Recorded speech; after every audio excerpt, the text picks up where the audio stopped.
Hello, third graders. This is Unit 4, the Ancient Roman Civilization, and we are going to be on Lesson 11, the Decline of the Roman Empire. That doesn't sound good if you know what the word decline means. Speaking of, some of the vocabulary words that you will hear in today's read aloud. Decline means the process of becoming worse, a downward movement of something, a decrease in the amount, number, or quality of something. Hordes are enormous groups of people or crowds. Invasion, the act of entering a place by force to take control or power over it. Mercenaries were soldiers who would fight for any person or country that pays them. Witnessed means saw an action as it was being done, observed. Many people witnessed the eruption of Mount Vesuvius as it destroyed the city of Pompeii.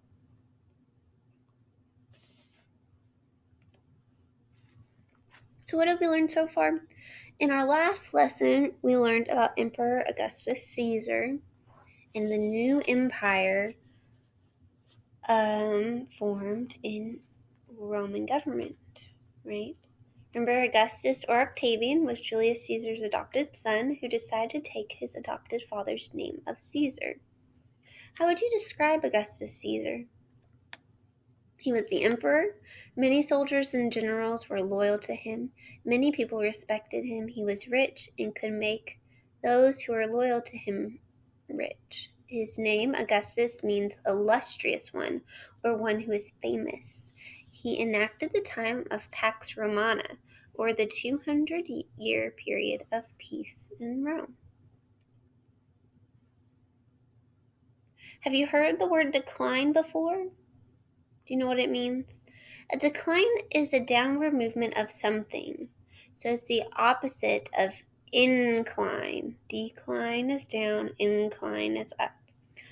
Or a decrease in the amount, number, or quality of something. For example, a hill can be at a decline if it slopes downward, or there can be a decline in a person's health when he or she gets sick.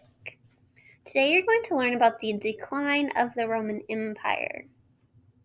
What do you think the decline of the Roman Empire means, and what do you think it would look like on a map? The Roman Empire has been expanding and getting bigger. So what do you think the decline of the Roman Empire will look like on a map?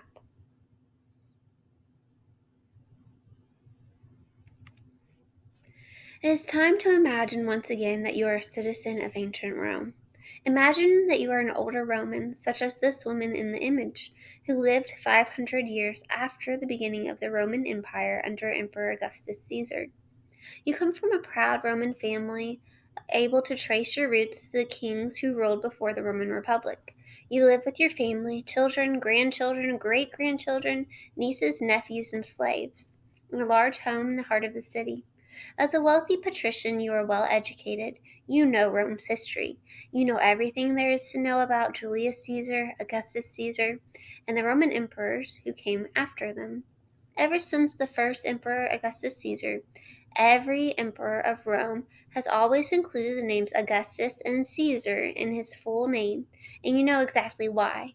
Because the names Caesar and Augustus represent the best of Rome.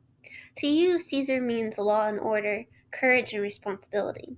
As a proud Roman, you still honor and respect the name of Caesar, even though you have no respect for the man who currently is the emperor of Rome. I wonder who he is. If you're from a wealthy family that owns slaves, are you a patrician or plebeian? You're a patrician. Tonight you are sitting on the veranda of your domus, as you do every night. So the veranda is like a balcony. Remember, domus is a house. Normally, you would enjoy the view of your beloved city, watching the sun set over the beautiful buildings and crowded streets. On this evening, however, there are tears in your eyes. Normally, you would hear the pleasant conversations of your neighbors in the streets below, and you would hear your grandchildren playing in the gardens around your domus. Instead, tonight you hear frightening sounds that you hope never to hear again. Sounds that strike terror and sadness in your heart. You hear the sounds of warfare. Instead of a sunset, what do you see rising in the air in this picture? What do you think it's from? You see smoke? Does it sound like the period of the Pax Romana or Roman peace is still in place? Not if there's warfare in Rome. You know what it sounds and looks like when a city is invaded by a foreign army because you witnessed the Visigoth invasion when the Visigoth tribes invaded from Germany. You watched as the invading army stormed the city walls and streets, stealing everything they could carry and breaking or burning everything else. So in the image you can see the Visigoths, the armed soldiers on horseback, and the soldier atop the stairs. You can see them. They are the Visigoths that invaded Rome, another group the Romans referred to as barbarians. You also witnessed a frightful, fearsome enemy called the Huns, who were led by a general named Attila, and invade from the east, roaring across Germany, invading Roman territories. The Huns were famous horsemen, and they left a trail of devastation everywhere they went. Eventually, Attila made it all the way to Italy, but fortunately for Rome, he and his armies didn't reach Rome. To make matters worse, as Attila the Hun was invading Europe, countless people were forced to move away from their homes. They found themselves squeezed between Attila the Hun and the Roman Empire, and most of them decided that they would have better luck finding a new home in Roman territory rather than trying to defeat Attila and his hordes. A horde is an enormous mob or masses of people.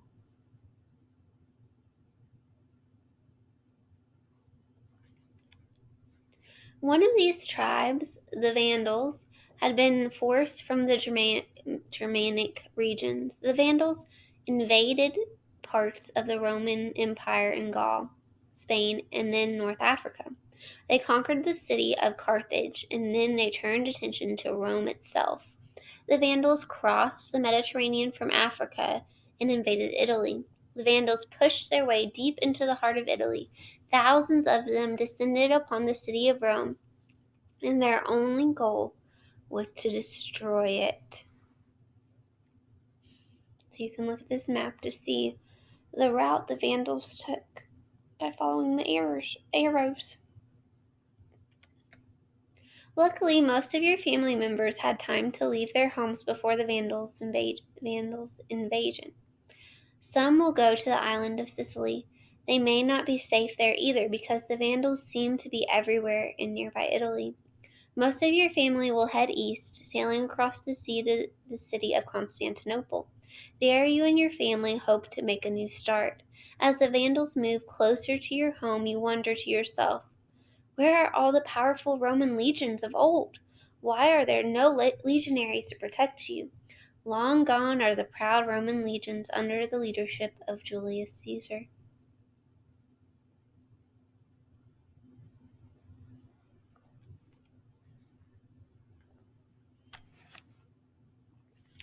The sad fact is, you know exactly how this happened. You've expected it for many years. So much has changed since the days of Augustus Caesar. The Pax Romana, Roman peace, brought 200 years of peace and prosperity throughout the empire, but it also changed the way Romans lived and governed their lands. Maintaining legionaries is expensive. It costs a lot to train, feed, and arm thousands of soldiers all over the vast Roman Empire. To save money, Roman emperors and generals hired mercenaries, soldiers who will fight for any country or group for money, and many of these soldiers were not even Roman citizens. Instead of relying on hordes of Roman legionaries, Rome had come to rely on a smaller amount of mercenaries, the very people they thought of as barbarians, to fight for Rome. When Attila the Hun and other invaders threatened the Roman provinces, these mercenaries were not willing to fight and die to protect Rome because they were not true Roman citizens. Sometimes you think maybe the emperors and senators have become just as bad as the mercenaries and other people who have been called barbarians. Many seem so greedy and selfish, not thinking about what is best for Rome. For years they have drained Rome's resources to pay for their games, their feasts, and monuments to themselves. All the while, these leaders failed to prepare for the enemy invasions. This unfortunate time reminds you of a legend that you know well, of an old emperor named Nero. He was ruler of Rome several emperors after Augustus Caesar. Under Nero's rule, most of Rome was destroyed by what came to be remembered as the Great Fire of Rome. The fire started in the market near the Circus Maximus, but it quickly spread and destroyed most of the city. According to legend, Emperor Nero, a man who greatly favored the arts and music, fiddled while Rome burned. Some historians believe this means that Nero may have been singing and playing the lyre and a harp-like instrument while Rome burned. Is this what you would expect a leader to do if his city was on fire? Play an instrument and sing? For sure no. Some people even believe he started the fire himself. In your mind, this legend is a good symbol for what is happening right now with the Vandals. With the deadline in Roman leadership, with the decline in Roman leadership, it's not surprising to see the Vandals climbing the city's crumbling walls. For years, the barbarian hordes had been gathering in all directions, preparing for invasion. Instead of dealing with Rome's threats, the last several emperors of Rome have also fiddled while Rome burned, meaning they had ignored the real problems of Rome while continuing on with their normal activities as if nothing were wrong. The term fiddling has also come to mean fooling around and wasting time, and the saying fiddling with Rome while Rome burned is used to describe someone who is fooling around when they should be doing something else that is much more important. So if you're fiddling with stuff on your desk, someone might be like, "Stop fiddling with that stuff on your desk." That's where that saying came from. You think to yourself, what has happened to the citizens of Rome? The once mighty citizens of Rome seem weak and lazy now. They only want to watch gladiator games at the Colosseum and wait for the emperor's bakers to throw them a few loaves of bread. Children barely learn their history anymore. Rarely do children understand or care about the significant history of Rome and how it came to be so powerful. Therefore, they do not look forward to fighting for the greatness of Rome in battle as their ancestors did. Sometimes you think to yourself that maybe, just maybe, the invasion of the Vandals is for the best. Maybe it is time to tear down Rome and start all over again. Maybe a new, stronger Rome will arise from the ashes. So this, having the emperor's baker throw bread, is referring to the bread and circuses you heard about earlier. Who remembers why bread and circuses was started? Why did they start those kind of things? To entertain the plebeians, right? The patricians were trying to distract the plebeians so that they wouldn't form mobs and try to take over.